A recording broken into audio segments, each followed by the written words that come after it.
Welcome to The Gentle Year. Today, I'm joined by Jennifer Kaufman, author of Grandparenting on the Spectrum, A Journey from Both Sides of the Desk. She is also a longtime school principal who has spent years working with autistic students and their families. In this first part of our conversation, we're going to discuss what autism can look like from the grandparent perspective and how family dynamics change once a diagnosis is made. We're also going to discuss communication, sensory behaviors, wandering and water safety, and the challenging realities that many families navigate behind the scenes. Jennifer is also going to share how her professional experience in special education changed once autism became a part of her own family structure. She offers practical insight into supporting autistic children with patience, structure, and understanding. I'm your host, Nikki Hernandez, and once again, welcome to The Gentle Year.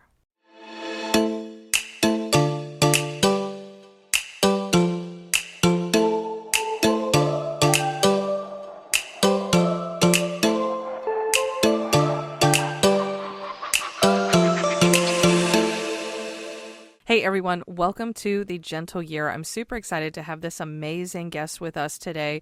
Her name is Jennifer Kaufman, and she is going to be talking to us all about being a grandparent, autism, training for parents, and what they should be looking out for. It's going to be a great conversation. So welcome to part one of this interview with Jennifer. And Jennifer, I'm going to go ahead and pass the mic to you. Can you tell us a little bit more about where you're from and who you are and what you do? Sure. Thank you for that intro. So I am actually located right outside of New York City in northern New Jersey. I am the author of a book called Grandparenting on the Spectrum, A Journey from Both Sides of the Desk. And I wrote this book because for many years I have been a school principal at a school for learners with autism. And then my grandson, Ben, was diagnosed with autism. And suddenly, the professional expert me came face to face with grandparent me, and dealing with that and the lessons that I learned is something that I write about in my book, and is why I'm on your podcast today. Thank you so much for that.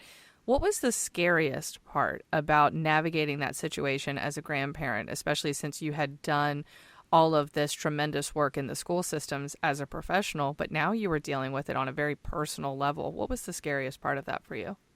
So, it's hard to talk about the scary part because I don't know if it was necessarily fear. It was definitely fear of the unknown and fear of the future and what the future will hold for my grandson.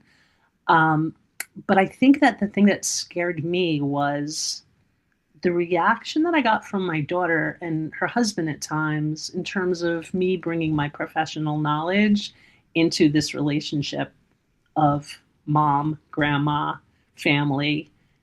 But now there's a school principal in the midst of things, and learning to step back and realize that that role of grandparent came first, and making sure that the unsolicited advice that I might have been given changed to, finding opportunities where advice was looked for and asked for and providing it that way. It was much more receptive, productive type of conversation then versus just another opinion by another person. Before we continue this interview, I have two questions for you. First, have you ever found yourself resistant to help from others or perhaps wisdom due to overwhelm, fatigue, or another factor? And do you think that Jennifer's daughter was resistant to Jennifer's advice initially out of a desire to protect her own autonomy and self-image as a mom? What kind of advice were you giving her? Oh gosh, everything from, hey, I read this article in a journal to I heard somebody talking about toilet training and you need to call this person. And it sort of fell on deaf ears because she was literally getting suggestions from everyone, from like internet friends to other relatives to the grocery store cashier, the pediatrician, the therapist. Everybody had something to say. And it was probably me as grandma, as mom, that was the last person that she needed judgment or unsolicited advice from. Do you I should have been a support system more than an advice giver. So, do you feel that your professional background was getting in the way of the relationship that you had with your daughter? Is that what was going on? Or do you feel that your professional background was actually helping her navigate the situation, even though she may not have welcomed it? Um, when I shifted the way I presented the advice, I think it was beneficial. And I talk about this in my book, where it was more of a, hey, email a link to an article and say, hey, I read this. This was great. Maybe it'll help you at some point, or maybe it'll come in handy. And never ask about it again. And sometimes it would come up in a conversation, and sometimes I would never hear about it. And that's okay. And it was really something, a shift within myself to understand that I was mom and grandma first, and principal was a secondary kind of thing. Jennifer said something interesting, and that is that her leadership role as a principal had to evolve in order to maintain and strengthen the relationship with her daughter. So, from your personal perspective, has your professional background ever impacted a loved one? And in terms of leadership roles and support roles, which role do you typically play in family situations involving your children? Your daughter navigating the situation by herself? Was she alone? No, she's got a husband that is very supportive, and she's got a lot of friends, and she definitely has a support system. Yeah. Definitely. Yeah. So for your grandson, when you found out that he had autism, how did the love that you have for him kind of change or evolve in that moment? What was sort of the difference between loving him as a grandparent and now loving him as a special needs grandparent? I think it only deepened it. It only deepened it because I have learned so much in the 8 years that he has been on this planet from him. I've had a lot of children with autism pass through my life in the professional capacity, and you always learn a little something, but really having a member of your family who is autistic, you can interact and observe them and form a relationship that is a deep relationship, and being able to like bring my professional knowledge and understanding into the relationship without even saying anything, just having an awareness of certain things, certain behaviors, or, well, why is he walking around the room dragging his hand around all of the walls or needing to touch the curtains 100 times? Like, that's okay. And I didn't need to pursue it. I just understood that was okay. Yeah. It sort of gave me a little head start. Indeed. Appreciate that. So for you, what is one of the key differences between loving a child with special needs and supporting one professionally? This episode is brought to you by Your Wish is Your Command. Let's learn more. Your wish is your command. Your wish is your command. Your wish is your command. Your wish is your command. Your wish is your command. Your wish is your command. Your wish is your command. Your wish is your command. Your wish is your command. Your wish is your command. Your wish is your command. Your wish is your command. Your wish is your command. Wish is your command. It's called Your Wish is Your Command, How to Manifest Your Desires. In the Alps, in Europe, I invited a few people to come in for a 2-day live event where I would teach them the secrets that I had learned, and I applied it, and it made me millions of dollars before I was 18, and I applied it and made billions over the next few years. For 2 days, I taught this small group of people. Now, they paid $10,000 per person for 2 days to come to learn the secret behind the secret, or the missing key. This program virtually teaches people what Albert Einstein and Thomas Edison discovered. And they discovered, and people in the secret societies knew, that the brain is actually a transmitter and receiver of frequency. What the training is, it trains the brain how to transmit the right frequency. So if you want a new car, if you want a better job, if you want to make more money, if you want to be happier, if you want to lose weight, if you want better health, if you want to be lucky, if you want to have a different home, if you want a better relationship with your kids, or you want a lover in your life, whatever you want in your life, if you look at your life and say, there are things in my life I don't like, I want to change them. What is it that you'd change it to? So once you establish that, what this training does, your wish is now your command. I teach you how to command your wish and turn it into reality. Your wish is your command. Which is your command. Your wish is your command. Your wish is your command. Your wish is your command. Your wish is your command. Your wish is your command. Your wish is your command. Your wish is your command. Your wish is your command. Wish is your command.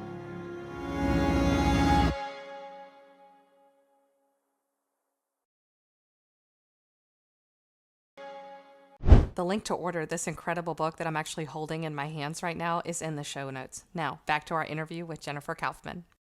Oh, that's a really good question. As a professional, you can stay somewhat separate, right?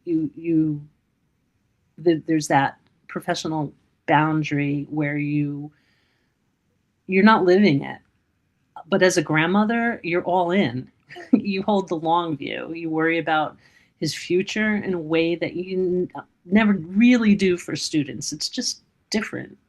It's different stakes, right? Yeah, definitely.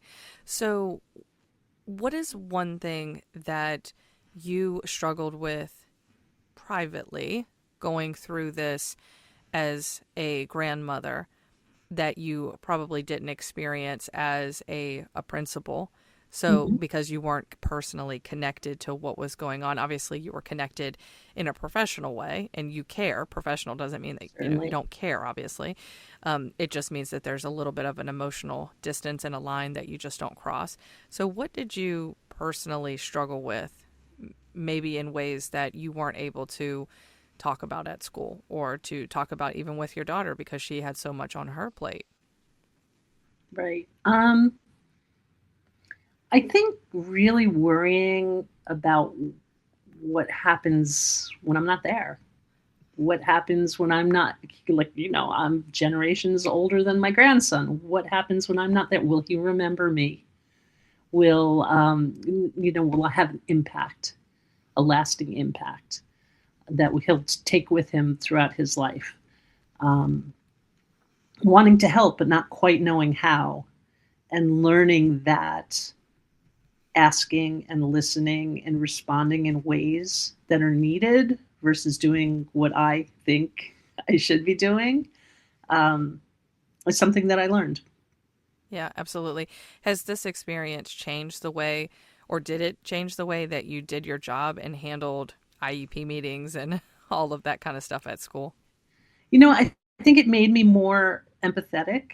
I think it made me more compassionate because it's crazy, but when I look at the kids in my school, the students in my school, they almost feel more like family now.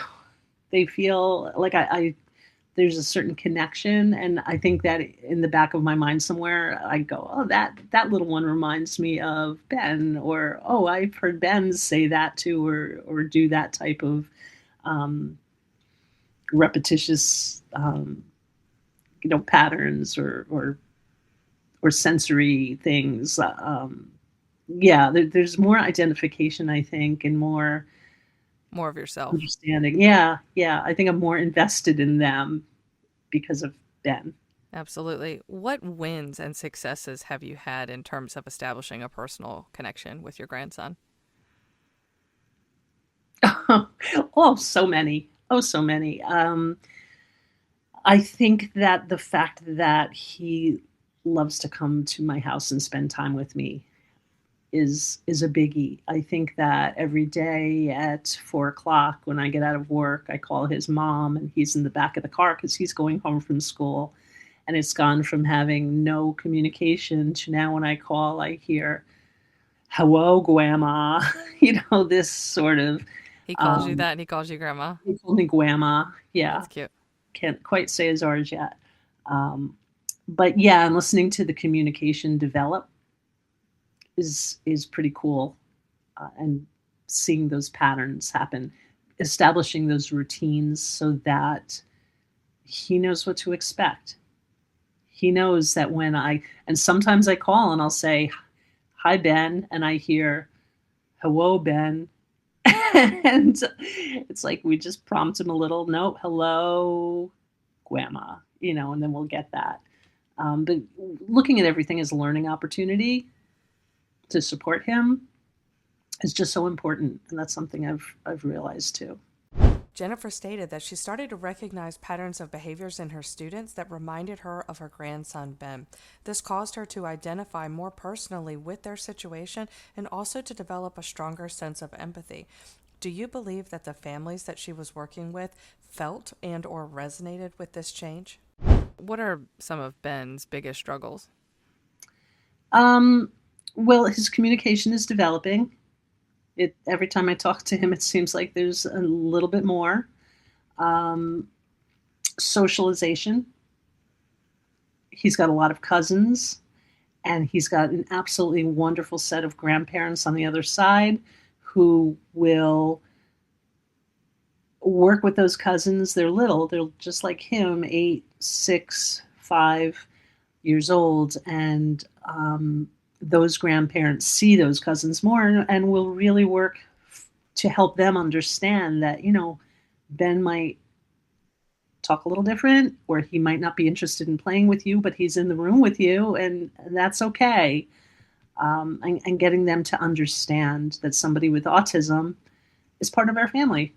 I know you were concerned about him not remembering you at a certain point. Do you still have that concern now? I don't know. I try to stay healthy. I feel like the longer our relationship can be, the likelihood of him someday remembering me. I'm sure I have an impact on him and on his life. So, I don't think I'm as worried as I once was. Yeah. Since he can't communicate so well with words, not that he can't communicate. I know he's growing and still developing in that area. But do you have to look more at his behavior to sort of notice what he's trying to say? Well, certainly, because, as the professional me knows that all behavior is communication. And I have noticed over the years, as his communication level has increased, as his skills have increased, his behaviors have gone down. And there's been less instances of those frustrations and the acting out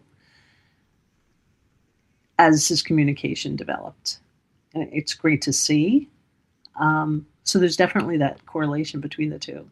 What are some of those behaviors specifically that he engages in? I'm thinking in my head, playing with blocks, maybe listening to soothing music or something like that. What are some of the hobbies and things that he enjoys doing? And then also, what are some habits that he has in terms of behaviors, maybe like a tick or a quirk or, something along those lines? Sure. Well, the current thing that he's been doing in the past few months has been saying, when we're all talking or talking to him, he might say, "Okay, no talk. Okay, no talk." And he'll tell us to stop talking. And then one day we realized that he was doing it primarily when I would say to my daughter, "How did you do in school today?" And if he had a challenging day, he was more likely to say to us, "Okay, no talk," because he didn't want us talking about the challenging day that he might have had. He didn't want my daughter telling me that he had a challenging day. Oh, really? Yeah. And so it was a lot of okay, no talks, but then that evolved because we just sort of made a game out of it, because we'd start whispering or we'd start singing. And then that turned into okay, no sing. And he was generalizing it. Okay, no whispering. And it was pretty cool to watch that piece of language develop, even though it was, nobody wants to be told. He was basically telling us all to shut up. But that's okay. And sometimes he would get home from school and say, "Okay, no talk," because he just wanted to be alone. And that's okay, because he's advocating for himself. But other times he was just using it to be, sometimes he thought it was funny because we were laughing at him, and then he would do it more. But yeah, okay, no talk has really evolved into part of his thing. That's interesting. So when he's ready to talk or ready to hear other people talk to him, does he give you a signal? Yeah, he stopped saying, okay, no talk.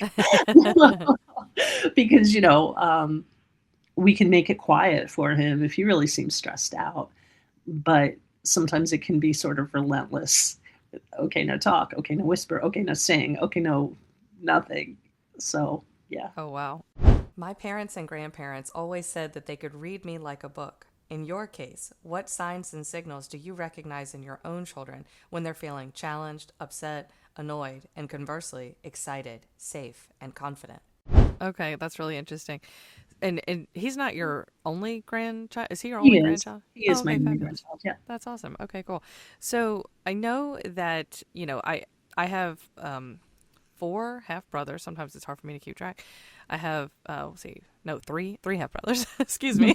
As I told you, it's hard to keep track. I have three half brothers and one half sister. And I know that even though I've never experienced this myself, parents oftentimes have very different relationships with each of their children. And they're, no two are alike. I even teach kids that sometimes their brothers and siblings and sisters and stuff are so different from one another. I mean, you can tell they come from the same thread, but Sure. they're very different in some ways. So when I teach, sometimes one sibling can bring out a certain side of me, and another sibling can bring out a totally different side of me and my personality, just because of the way that they are and the way that we all are. So what does Ben bring out in you?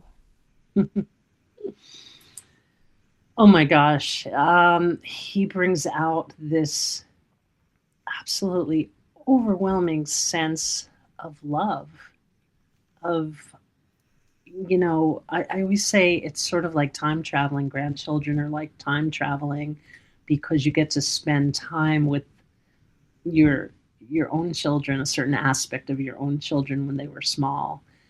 He brings out just this sense of wonder, and I'm just fascinated both on a professional level, but more so on a grandparenting personal level. I have this wonder about the things that he does. Like we'll go up on the boardwalk down in Seaside Heights, New Jersey, where we spend a lot of time, and he'll be looking and counting all the light posts as we go. Every light post, he's pointing and he's looking and he's walking along and he's looking. Not interested in the arcades or the ocean. He's interested in those light posts.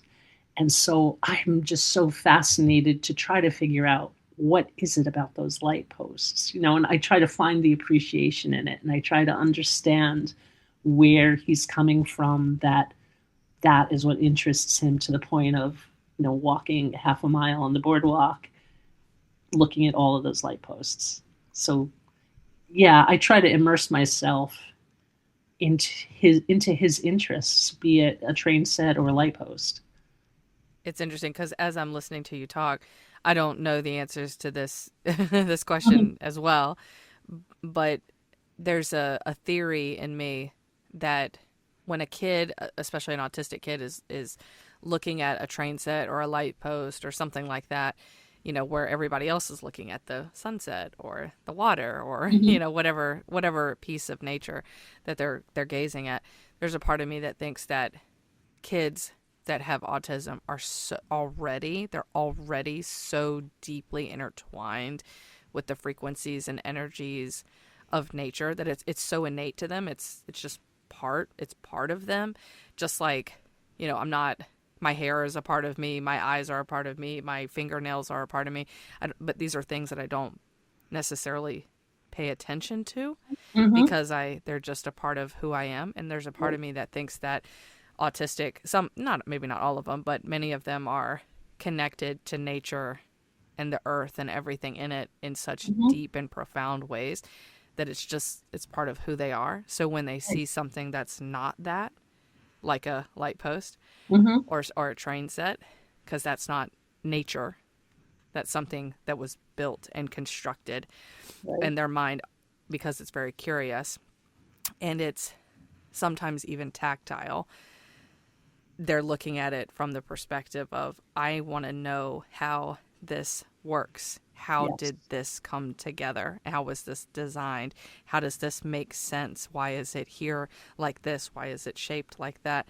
And there's a part of me that's thinking that they have that's their process of developing an appreciation for the things that you have an appreciation for, but on the other side of it. I so agree with you. I have a deck off of my house, and he goes out there and he looks at that deck. He looks underneath the railings. He looks around the spindles. He looks at the nails and the screws that are holding the deck together. And we always kid around and say he's going to be an engineer someday. Maybe he will be an engineer someday. Maybe. But it's just such an appreciation for the structure of that deck that none of us have. We just use the deck. But he's there just so deeply entrenched in the structure of that deck and has such an appreciation for it that I do agree with you 100% what you're saying. I just feel like there's something there.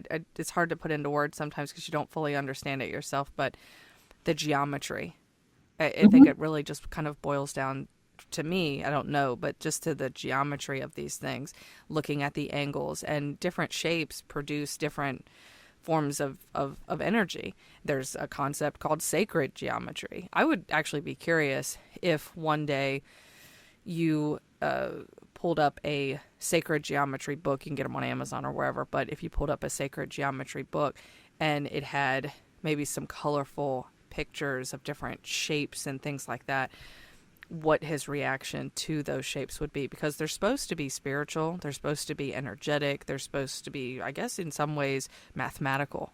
Mm-hmm. And so I would be curious to know if there was a shape, a sacred form of artwork or whatever that maybe he was drawn to energetically or whatever, and just kind of observing that behavior would be kind of interesting to see.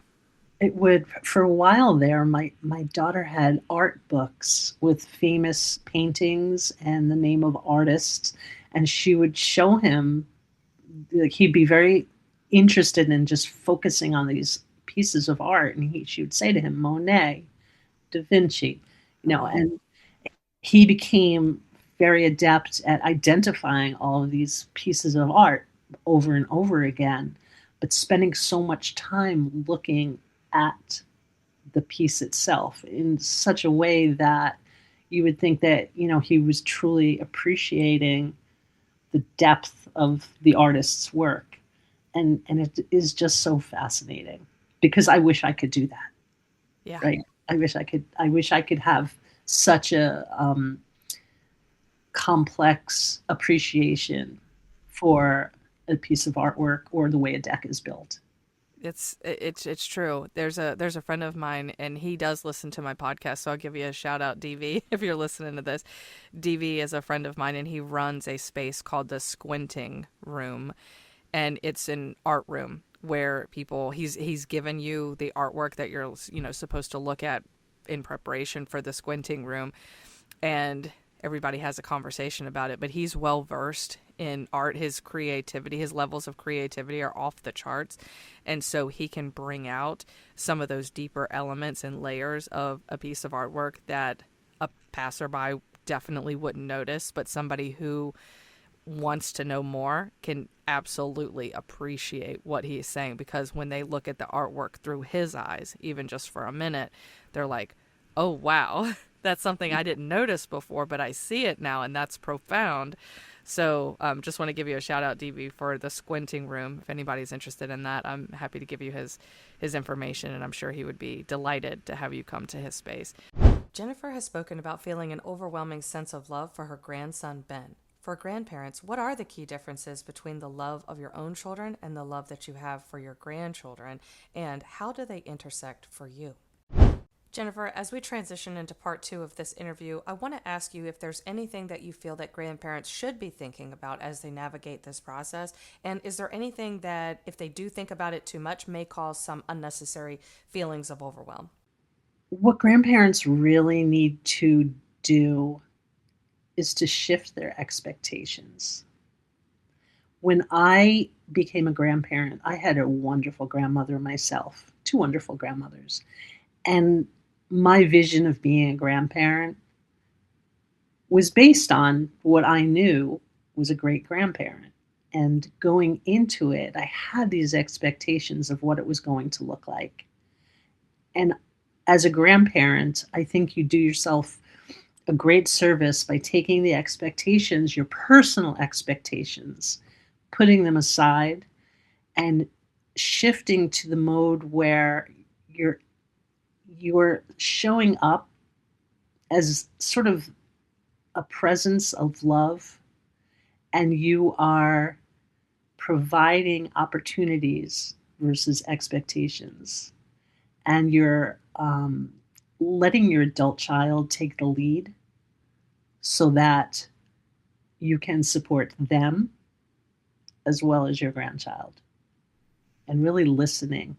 I mean, that's don't try to impose your own views and the way you would have done it on any situation. Like you need to practice the art of self-restraint so that you allow the child's parents to become the experts because they are the experts, and you acknowledge that and you support that in any way that you can. Well And said. yeah, that's what I would say. Yeah, that's very well said. What's the name of your book again?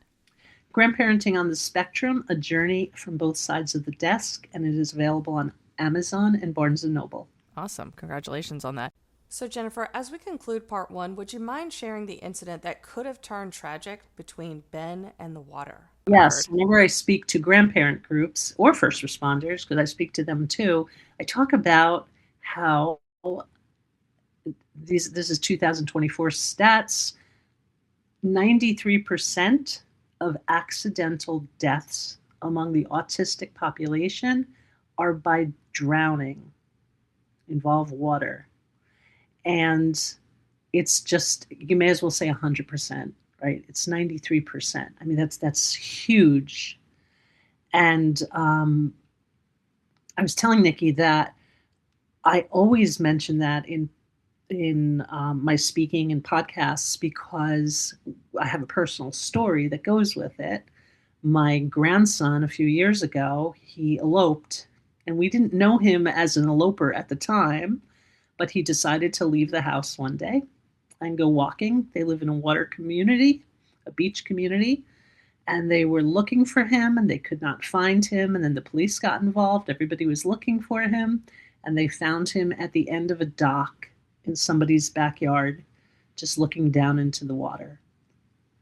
And it could have ended very tragically. Luckily, it didn't. And luckily, he has been taking swimming lessons for the past 3 years. And he's just about swimming. But if I could give any advice, it would be to, if you can afford it, get your grandchild swimming lessons. Yeah, most definitely. When you get a child swimming lessons who has special needs, are we talking traditional swimming lessons, or is there a different component to this? There are a lot of swim schools out there, and some of them do have a component just for special needs children. So, and that's what he's enrolled in. And, you know, it's just a different approach. It's a different pacing in terms of the lessons. There are instructors that are trained to be able to support a person with autism. And yeah, highly recommend. Okay. I did not know that. Thank you for enlightening me. I did not, I mean, obviously I knew there's swimming lessons, but I didn't know that there was a special needs component, and then that there were people who are trained specifically to deal with autistic people who are learning how to swim and things like that. Do you know any of the nuances of this off chance? Like what does a person who's trained to work with someone who has autism in the pool like actually have to be able to do? Well, interestingly, my grandson, because I like to talk to the swim instructors if I go to watch him take a lesson, and the last swim instructor he had was actually a special education teacher. I don't know offhand if there are special certifications or what type of training is involved, but I can always look that up and email it to you. Yeah, no, appreciate that. That would be great. I can post it in the show notes and also in the chapter markers as well. Well, this has really been an amazing conversation. I think it's a great time for us to transition sort of into the first responder modes where we can talk about some of those shifting expectations and how to approach someone who's neurodiverse in those types of settings, especially when an emergency or a crisis could happen or is happening. So, Jennifer, I want to thank you for your time. And guys, if you're listening to this podcast, thank you again for listening to The Gentle Year. I can't tell you how much I appreciate your listening ear and putting all this, being able to put all this together for you is really a pleasure of mine. So thank you. And then also just go ahead and hit play for part 2.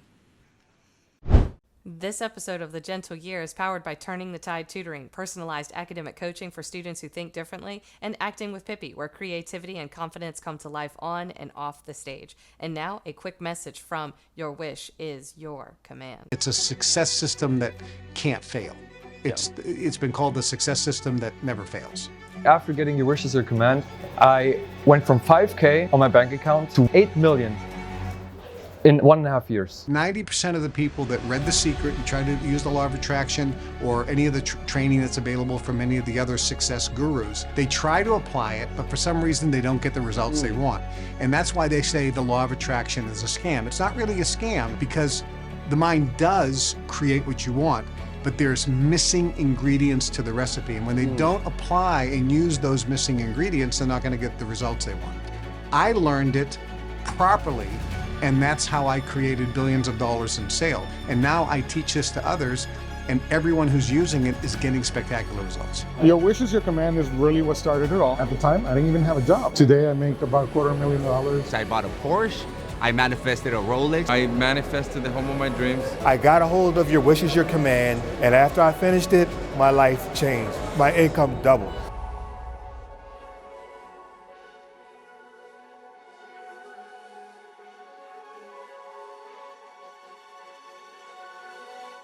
Thank you again for listening to The Gentle Year. I'm your host, Nikki Hernandez, and all of the links to Turning the Tide Tutoring, Acting with Pippi, and Your Wish is Your Command are in the show notes. If you have any questions at all or would like to be a guest on the show, please email me at turningthetidetutoringllc@gmail.com.